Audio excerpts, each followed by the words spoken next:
Assalamualaikum warahmatullahi wabarakatuh. Perkenalkan, nama saya Julia Musdalifah, stambul K421200069, kelas D. Di sini saya akan menjelaskan tentang bumi dan alam semesta. Yang pertama, alam semesta. Menurut Kamus Bahasa Indonesia, kata alam memiliki arti segala yang ada di langit dan di bumi, seperti bumi, bintang, dan kekuatan. Sedangkan kata semesta berarti seluruh, segenap, semuanya, semua yang ada di dalam tidak dapat lepas dari takdirnya masing-masing atau berlaku untuk seluruh dunia universal. Alam semesta menurut orang Babilonia kurang lebih 700-600 sebelum Masehi merupakan suatu ruangan atau selungkup dengan bumi yang datar sebagai lantainya dan langit beserta bintangnya sebagai atapnya. Jadi alam semesta atau jagat raya adalah suatu ruangan yang maha besar yang di dalamnya terdapat kehidupan yang biotik dan abiotik, serta di dalamnya terjadi segala peristiwa alam baik yang dapat diungkapkan manusia maupun yang tidak. Di abad 19, gagasan yang umum adalah bahwa alam semesta merupakan kumpulan materi berukuran tak hingga yang telah ada sejak dulu kala dan akan terus ada selamanya.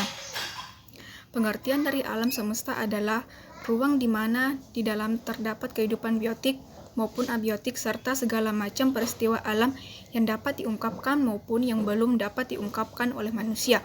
Atau ada pula yang mengatakan bahwa pengertian dalam alam semesta mencakup tentang mikrokosmos dan mikrokosmos.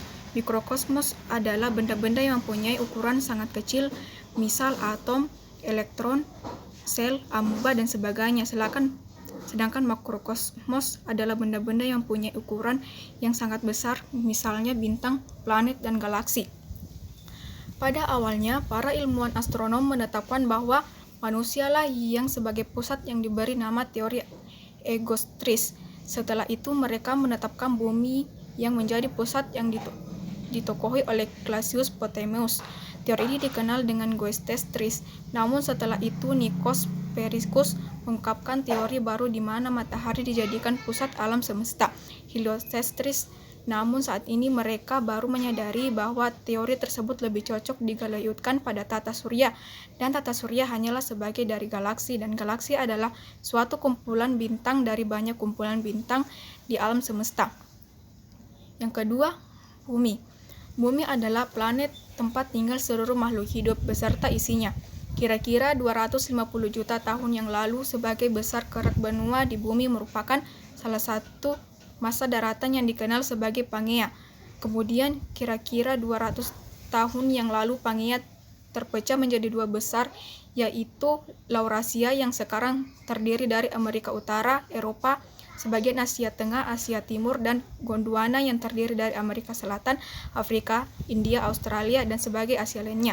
Bagian-bagian dan dua benua besar ini kemudian terpecah-pecah dan hanyut dan bertumpuk dengan bagian lain. Sejak zaman sebelum Masehi, para ahli telah memikirkan proses terjadinya bumi. Salah satunya adalah teori kabut atau nebula yang dikemukakan oleh Immanuel Kant 1755 dan Pierre Laplace 1969. Mereka terkenal dengan teori kabut Kant-Laplace, dan teori ini dikemukakan bahwa di jagat raya terdapat gas yang kemudian berkumpul menjadi kabut atau nebula. Gas yang tarik-menarik antara gas ini membentuk kumpulan kabut yang sangat besar dan terpudar semakin cepat. Dalam proses perputaran yang sangat cepat ini, materi kabut bagian khatulistiwa terlempar memisah dan memadat karena pendingin bagian yang terlempar inilah yang kemudian menjadi planet-planet dalam tata surya.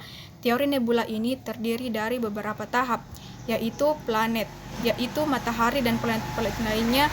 Manusia berbentuk gas kabut yang begitu pekat dan besar. Kabut tersebut berputar dan terpilin dengan kuat di mana pemadatan terjadi di pusat lingkungan yang kemudian membentuk matahari.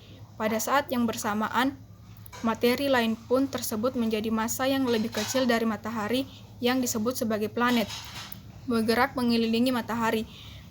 Materi-materi tersebut tumbuh semakin besar dan terus melakukan gerakan secara teratur mengelilingi matahari dalam satu orbit yang tetap dan membentuk susunan keluarga matahari. Sekian dan terima kasih dari penjelasan mengenai mengenai bumi dan alam semesta. Wassalamualaikum warahmatullahi wabarakatuh.